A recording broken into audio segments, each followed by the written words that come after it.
Sinubukan nga pala namin mag-alay pero hindi nga namin nakalain na ganito yung mangyayari sa amin. Malakas ang pakaramdam ko na yan talaga yung dahilan at saka eto. Ha? Bigat ng paramdam ko. Bakit? Hila. Anong nangyari sa inyo? Tang ina mo, ayan na.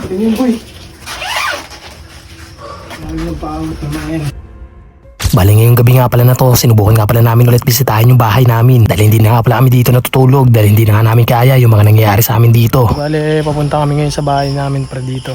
Kasi medyo ilang araw na din tayo hindi pumupunta dito. At ang number one goal nga pala natin ngayong gabi na to is mag-alay nga pala ng pagkain dahil yun nga yung nagiging tradisyon ng mga Pilipino kapag meron nga sila nagagambalang mga espiritu o mga inkanto o anumang elemento. Nung unang pumunta ako dito, di ba, una nating ginalaw yung puno. Di ba, kung maalala mo? Yun. Hindi kaya yun yung dahilan kung bakit tayo ginagambala dito sa bahay na to. Baka yun yung dahilan. Kasi kung babalikan natin yung mga nangyari, nung una pa lang talaga, parang tayo talaga yung may kasalanan kung bakit tayo ginagambala dito. Yeah, Diba? Kaya na tayo naman. Kasi, sa tataga natin doon, yun. patay talaga. Yun din yung isa sa reason kung bakit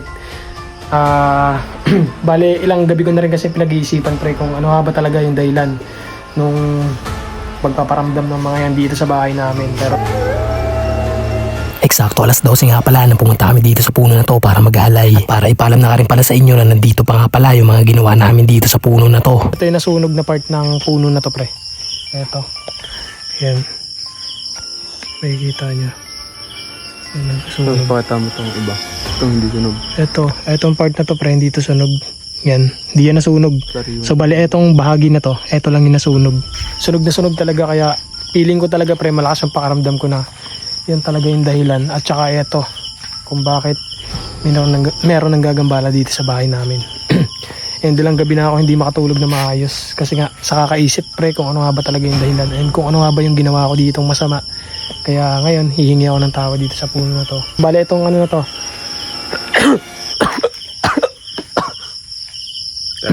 Kaya pa? So bale itong pagkain na to pre, peace offering lang namin to. At nung hihingi na nga pala kami dito ng tawad sa puno na to, dito na nga pala biglang may nangyari sa amin na hindi namin inaasahan.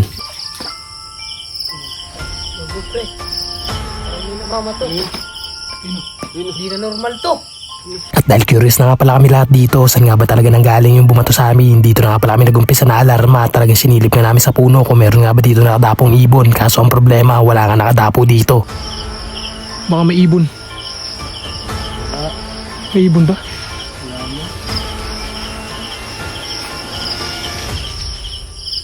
As in pre, sobrang dilim ng paligid namin ngayon.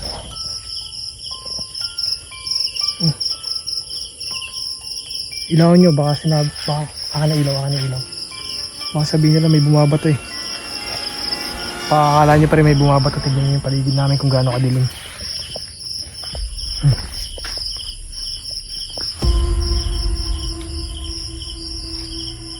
Wala oh.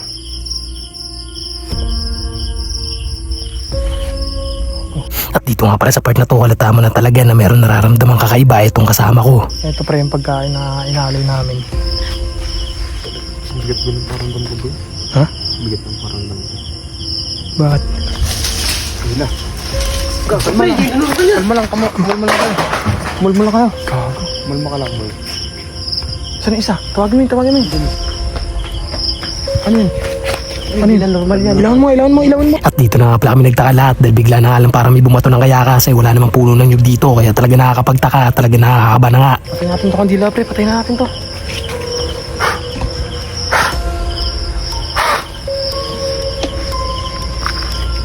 Kalmo oh. Kalmado. Walang kangin-angin.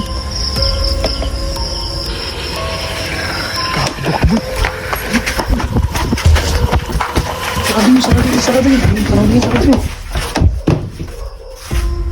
Ano yun? At dahil nga medyo kinabahan kami, napatakbo na nga lang pala kami dito sa loob at hindi na nga pala namin nakita kung ano nga ba talaga yung nasa bubong. At makalipas nga lang pala yung minuto, nakapag-decide nga ako na ipasilip na sa dalawa kung ano nga ba talaga yung nasa bubong namin. Silipin nyo sa labas. Bilis. Ako sisikip dito sa taas ha. Sabihin nyo sa akin pag meron kayo nakita. Ito dito sa taas. At maya nga lang pala, ito na nga pala yung mga hindi namin inaasahan na mangyayari ngayong gabi na to dahil bigla na nga lang nawala yung dalawa kong kasama kahit anong gawin kong sigaw, wala nga sumasagot dito. Tignan nyo naman kasi pre yung likodan namin. Kung gaano kasukal yan. Oh. Boy, may nakita na kayo dyan? Kaloy? Dor? Ako nasa na yung dalawa. Sabi ko ikutin lang nila yung bahay. Tignan lang nila kung meron sila makikita. Bago pre, wala na yung dalawa. Kaloy? Nasaan na kayo? Ador? Kaloy, Ador? Bago pre, yung dalawang kasama. Nasaan na yun? Sabi ko sa kanila, silipin lang nila. Bago nasaan yung dalawang yun? Tangina, iniwan yata ako ng dalawa, pre.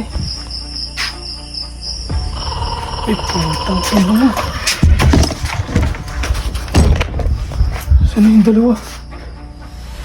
Ako na lang mag-isa ngayon dito, pre. Wala na yung dalawang kasama. Yan naman, boy. Saan yung dalawang kasama, pre? Iniwan na ako ng dalawang kasama. Utang ko na lang. Ay ko.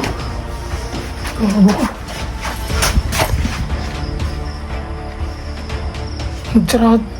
Sinarado ko yung pintana na yan, pre. Dalawa, bumukas sabay. Kaloy! Nasaan na kayo? Gago! Pre.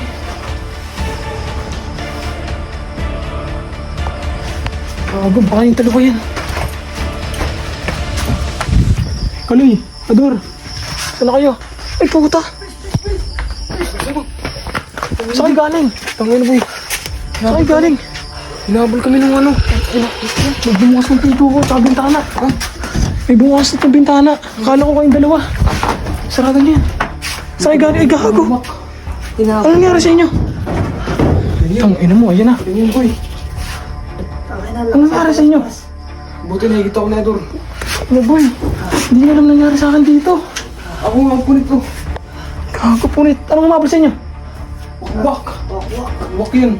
Sigurado kayo, wakwak yan. Sigurado. Kitang-kita yung dalawang mata ko. Akala ko kayong dalawa yun, oh. Hindi na yun. Isarado niyo yung pinto. Ilak nyo.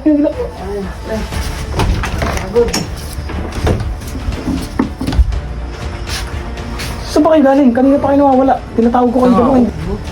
Nakatusok pa ako nakita. Baka mga to. Akong lalabas. Ano pa ang kinain? Sigurado ka ba pumunta dito? Sigurado ko. Sigurado ko dito dadalhin. Abangan natin yun.